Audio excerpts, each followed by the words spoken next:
우리 오늘은 교회 창립 기념 주일입니다. 여러분 아시다시피 우리 교회는 1974년 3월 10일에 창립이 되었어요. 그래서 올해 51년 되었습니다. 51년째 우리 뜻깊은 우리 창립 기념 주일을 맞이했습니다. 50년이 지나고 맞이하는 이 교회 역사는 아주 매우 중요한 의미가 있습니다. 성경은 그것을 특별히 희년이라 그렇게 말합니다. 희년이라. 주빌리라는 말이고요. 골든 주빌리라고 그렇게 말을 합니다.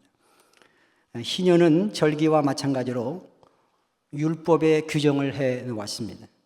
하나님은 7년을 주기로 안식년을 갖게 하고 그 안식년은 7번 맞은 뒤에 그 다음에 오는 해를 희년이라 그렇게 알려주었습니다. 희년이 되면 아주 특별한 일들이 진행이 됩니다. 모든 노예들이 다 해방이 되고 모든 빚이 조건 없이 다 탕감이 됩니다. 그리고 모든 땅들이 원래 주인에게로 되돌려졌습니다. 여러분 그 의미를 새긴다면 이 희년이라고 하는 것은 가난한 사람들을 위한 해방의 해, 그리고 참 복된 해라 그렇게 말씀을 드릴 수가 있어요. 예수님께서도 희년의 의미를 담은 주의 은혜의 해를 알리는 것으로 사역을 시작했던 것을 봅니다. 우리가 그런 의미 있는 해를 맞이했고 또 그런 의미 있는 해를 우리가 보내고 있는 것입니다. 성경은 그런 희년에 대해서 말씀을 하시면서 그 희년에 대한 규례를 이렇게 우리에게 말씀을 합니다. 레위기 25장의 말씀 보면 이런 말씀이 나옵니다. 너는 7번 안식년을 계수할지니 이는 7년이 7번인즉 안식년 7번 동안 곧 49년이라 7째 달 열흘날은 속죄일이니 너는 뿔나팔 소리를 내되 전국에서 뿔나팔을 크게 불지며 너희는 50년째 해를 거룩하게 하여 그 땅에 있는 모든 주민을 위하여 자유를 공포하라. 이 해에는 너희에게 희년이니 너희는 각각 자기의 소유지로 돌아가며 각각 자기의 가족에게로 돌아가라. 그렇게 말씀합니다. 여러분 여기 말씀에 보면 이런 말씀이 나오죠. 선포하고 그리고 크게 뿔나팔을 불면서 공포하라. 그런 말씀이 나옵니다. 희년이 되면 그렇게 선포하는 거예요. 공포하는 것입니다. 여기 이 선포한다라고 하는 말을 성경의 용어로 캐리구마라고 부릅니다. 캐리구마라고 하는 말은 선포한다라는 말이에요. 설교도 선포한다. 캐리구마라고 그래요. 선포한다. 선포를 뜻하는 말이라는 것입니다. 우리 교회는 51년 전에 이사야의 말씀을 받아서 이곳에 교회가 세워졌습니다. 그 말씀을 근거로 교회 이름도 정해졌습니다. 우리 초대 목사님이신 고 김태한 목사님께서 교회를 시작할 때 하나님의 말씀, 이 이사야의 말씀을 받았습니다. 그리고 이 말씀을 통해서 교회가 세워졌습니다. 우리 교회 이름 대광, 이 대광의 이름도 바로 이 이사야서 오늘 이 본문의 말씀을 근거로 해서 만들어진 것입니다. 이사야가 캐리구마로 선포한 말씀이었어요. 그는 나라와 민족을 향하여 당시 하나님의 백성을 향하여 이 말씀을 강력하게 선포합니다. 그리고 그 말씀으로 우리 교회도 세워졌기 때문에 이사야가 선포한 그 말씀이 어떤 선포인가 우리가 이것을 알아야 한다는 것이죠. 우리 창립기념주일을 보내면서 이사야가 선포한 이 말씀이 어떤 선포인지를 우리가 알기를 원합니다. 캐리구마로 선포한 이사야의 이 말씀은 어떤 선포였을까라는 것입니다. 두 가지의 선포를 우리에게 말씀을 하는데요. 첫째는 이것은요, 위로의 선포였다는 것입니다. 위로의 선포였다는 것입니다. 오늘 우리가 이 아침에 이사야서의 말씀을 함께 보았는데 이 이사야의 성경은 참 독특한 성경입니다. 이 이사야를 가리켜 성경 전체의 축소판이라 그렇게 부르기도 합니다. 여러분 성경이 모두 66권으로 되어 있거든요. 이사야도 66장으로 되어 있습니다. 성경이 구약과 신약으로 나누어지는 것처럼 이사야 성경도 전반부와 후반부로 나누어집니다. 성경이 구약 39권, 신약이 27권인 것처럼 이사야도 전반부가 39장이에요. 그리고 후반부가 27장으로 되어 있습니다. 구약 성경의 주제가 공의라고 말을 하고 신약 성경이 은혜라고 말을 하는데 이사야도 전반부를 보면 공의와 심판을 선포하고 후반부에는 은혜와 사랑이 중심인 것을 보게 됩니다. 이처럼 이사야를 대하면 성경 전체를 한눈에 파악하고 알게 된다는 말씀이에요. 오늘 읽은 이 이사야 60장 본문의 말씀은 이사야 후반부에서 절정에 이르는 말씀인 것을 알게 됩니다. 이사야는 하나님이 주시는 놀라운 위로와 소망을 선포하고 있다는 것입니다. 그것을 일어나라 그렇게 말씀하는 거예요. 일어나라.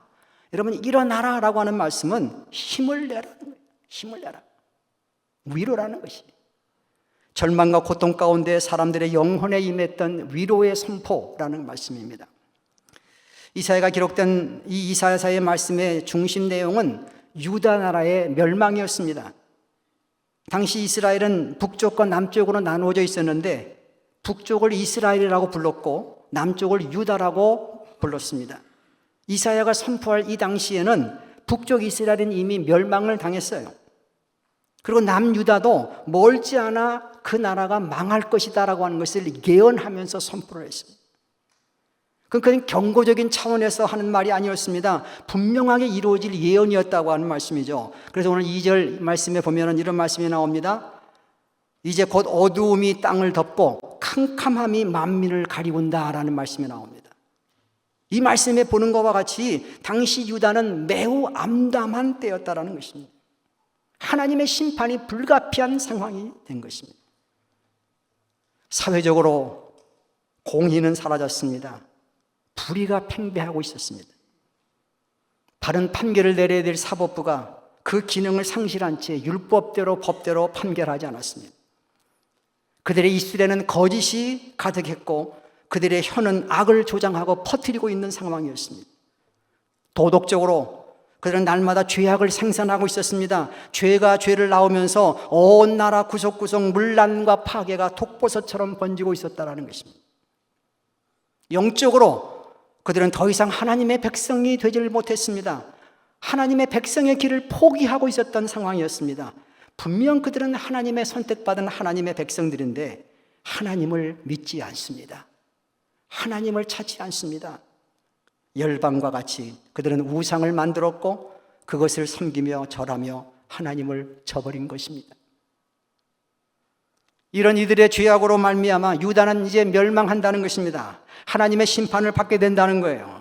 그런데 이런 때에도 참으로 경건한 사람들이 있었다라는 것이거든요. 마지막까지 나라와 민족을 가슴에 품고 토굴에서 광야에서 기도했던 믿음의 사람들이 있었습니다. 이사야는 이 사람들을 남은 자라 그렇게 말합니다. 남은 자.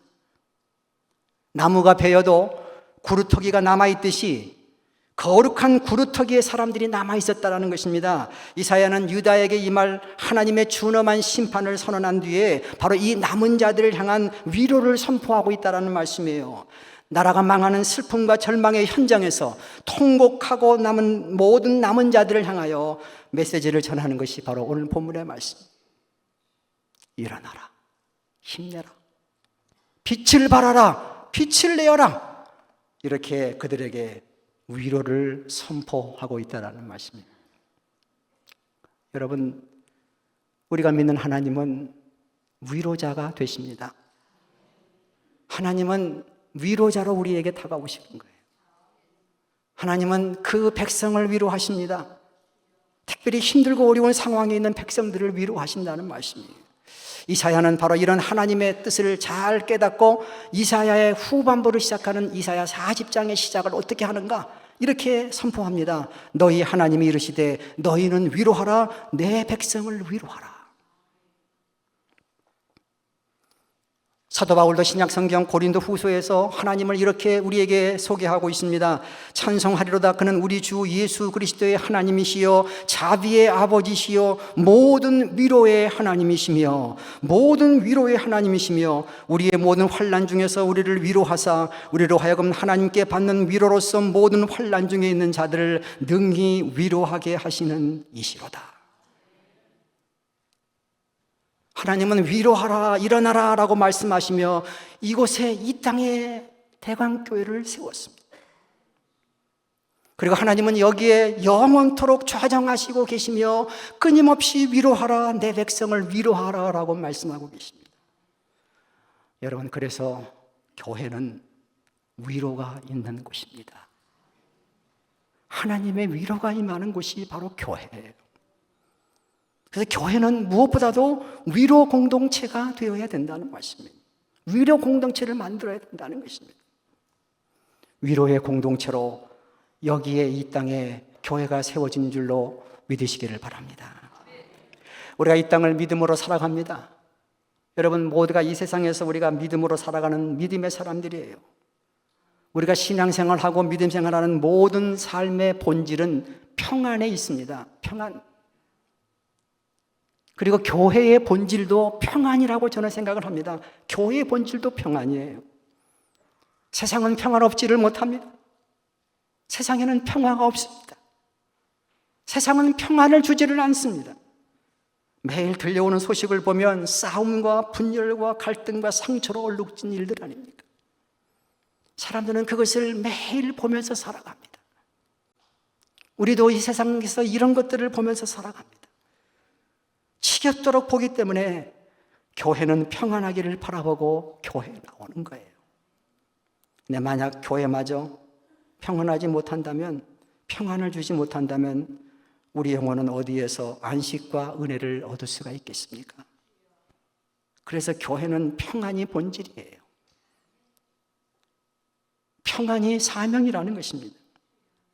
그 평안을 만드는 가장 근본적인 출발이 무엇인가? 그게 바로 위로라는 말씀이죠. 교회의 위로가 풍성할 때 평안하게 됩니다. 여러분, 우리 교회도 세상에 없는 평안한 곳이 되어야 될 줄로 믿습니다. 그러기 위해 이 안에 이곳에 위로가 넘쳐나야 된다는 것입니다. 위로가 가득한 바로 주의 교회가 되기를 간절히 소망합니다. 세상은 우리를 참 힘들고 지치게 합니다. 사탄 마귀 대적이 끊임없이 우리를 공격하잖아요. 세상에는 환난이 있습니다. 시련이 그치질 않습니다. 우리가 사는 삶의 현장에 눈물과 수고가 계속해서 이어지고 있습니다. 아마 지금도 많은 어려움에 직면해 있는 사람들이 있을 것입니다. 너무도 힘들고 지쳐서 힘을 얻기 위하여 교회로 달려오는 거예요. 그런데 만약에 교회가 힘을 주지 못한다면 어디에서 우리가 힘을 얻을 수 있겠습니까?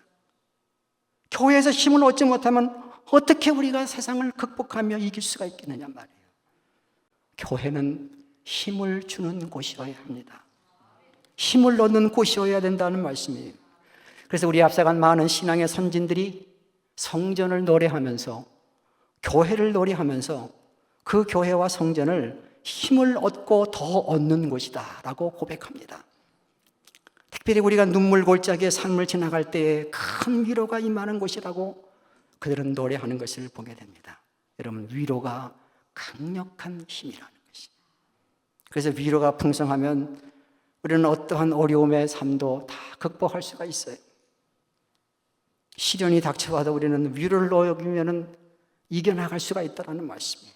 여러분, 우리의 삶에 시련이 그치질 않습니다. 언제나 있습니다. 그러나 시련의 문제가 아니더라고요. 시련의 문제가 아니고 위로가 문제라는 것입니다. 고난이 참기 힘들어도 힘만 있으면 되는 것이거든요.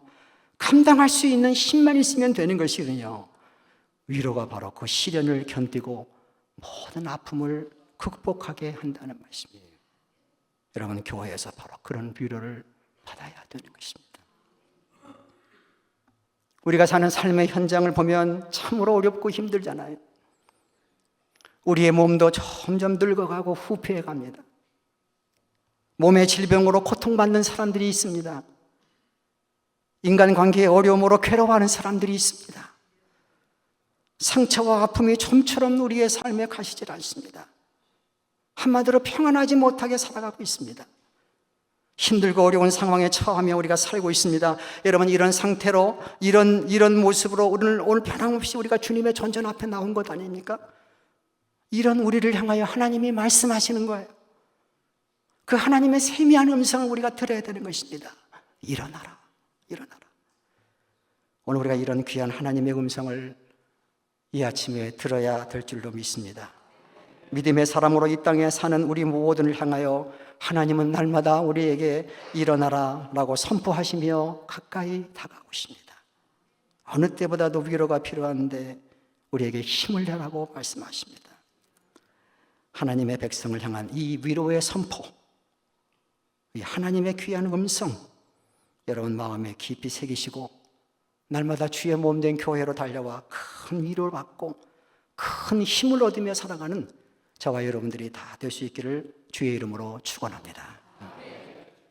두 번째로 이 선포는 어떤 선포인가? 위로의 선포이면서 또한 회복의 선포라는 것입니다. 회복을 선포하는 말씀이, 오늘 말씀이 1절에 이렇게 이어지지 않습니까? 일어나라 빛을 발하라 이는 내 빛이 이르렀고 여호와의 영광이 내 위에 임하였음이니라 말씀합니다. 여러분 여기에 여호와의 영광이 임하였다라고 하는 말이 무슨 뜻인가? 바로 이 말씀이 곧 회복을 의미하는 말이에요. 회복.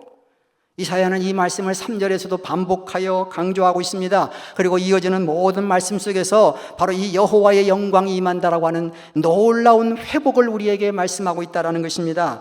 하나님께서는 이 말씀을 통하여 우리를 위로하는 것에서 끝나는 것이 아니라 다시 싸매시고 회복시키시는 그 하나님의 놀라운 은혜를 선포하고 있다는 말씀입니다. 통일왕국 시대에 번영을 이루었던 이스라엘은 급기야 멸망을 합니다.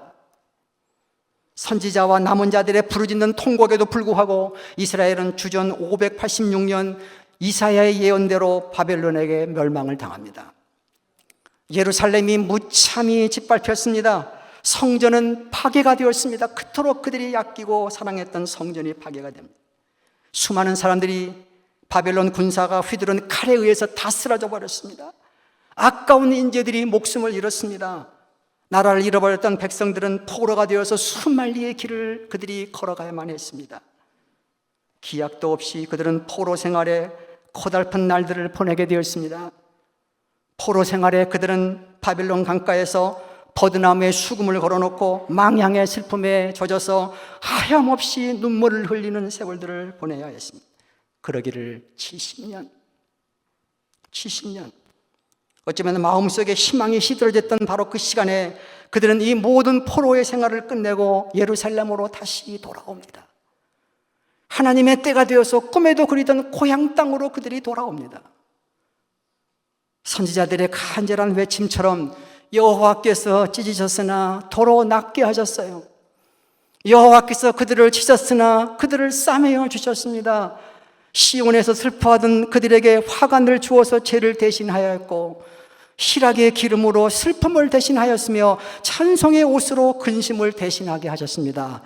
죄를 벌하신 의의 하나님이 누를 게 없는 사랑으로 일어나라 빛을 발하라라고 말씀하시며 모든 것을 다 돌아오게 하시는 회복의 선포로 이 말씀을 우리에게 전하고 있는 것입니다. 여러분, 우리가 믿는 하나님은 위로의 하나님이시면서 아울러 회복시키시는 하나님이십니다. 회복시키시는 하나님을 믿으시기 바랍니다. 개인과 공동체를 향하신 하나님의 가장 섬세한 은혜와 사랑은 무엇보다도 회복에 있다는 말씀입니다. 믿음의 사람 다윗을 한번 생각해 보십시오. 그는 인생에서 많은 고난을 당한 사람이었습니다. 그의 고백처럼 사망의 음침한 골짜기를 걸어갔던 고난이 그에게 있었습니다. 앞이 보이지 않는 캄캄함이 그의 인생에 있었습니다. 그러나 그에게 놀라운 하나님의 찬란한 영광의 빛이 은혜로 임하였습니다. 오랜 세월을 눈물로 보내는 다윗에게 임했던 하나님의 은혜는 언제나 회복이었다라는 사실입니다. 하나님은 그의 육체를 회복시켜 주셨고 그의 영혼도 회복시켜 주셨으며 왕권도 회복시켜 주셨고 기쁨을 회복시켜 주셨습니다.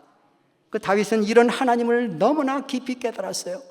믿음 생활하면서 회복시키시는 하나님을 깨달았습니다. 그래서 그는 시편의 노래를 하고 고백하면서 이렇게 말하는 것을 봅니다. 시편 60편 1절의 말씀.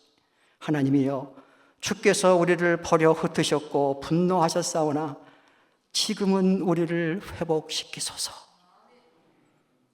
지금은 우리를 회복시키소서. 성경을 보면 성경의 역사는 창세기부터 요한계시록까지 반복적으로 흘러가는 하나의 구도가 있습니다. 하나의 패턴이 있다는 사실을 발견합니다. 그게 뭔가 하면 창조, 타락, 그리고 회복이라는 말이에요. 성경의 모든 흐름은 이 구도로 계속해서 이어져 가는 것을 봅니다. 여러분, 구약 역사를 보게 되면 처음에 하나님이 사람을 창조했잖아요. 근데 그들이 타락합니다. 죄를 짓고 하나님을 떠납니다. 그리고 다시 하나님께서는 그들을 회복시켜 주셨다는 말씀입니다. 우리가 그리스도 안에서 새로운 피조물로 새 창조를 입었습니다.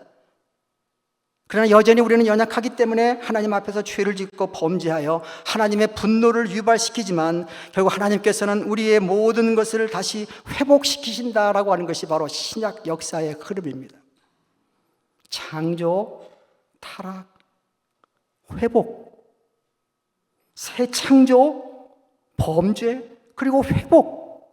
이것이 한 개인과 공동체를 다루시는 역사의 흐름이라는 것을 알게 됩니다. 보면 공통적으로 마지막에는 다 회복이라는 것. 마지막은 회복입니다. 요한계시록의 마지막도 회복으로 나타나고 있습니다. 모든 것을 회복시킨다는 말씀입니다. 그래서 여러분, 천국이 새하늘과 새 땅이 가장 마지막에 있는 거예요. 처음부터 있지 않습니다. 천국이 가장 마지막에 있는 것입니다. 천국은 바로 회복을 상징하기 때문에 그렇습니다. 모든 것에 다 회복이 일어나는 것입니다. 그게 바로 천국입니다. 하나님이 완벽하게 회복시키신다는 것입니다. 우리의 살아가는 모든 삶을 하나의 과정으로 삼으시고 끝이 아니라 과정으로 삼으시고 이 모든 과정들을 다 지나가고 또 지나가다가 궁극적으로 다 우리를 회복시키신다는 것입니다.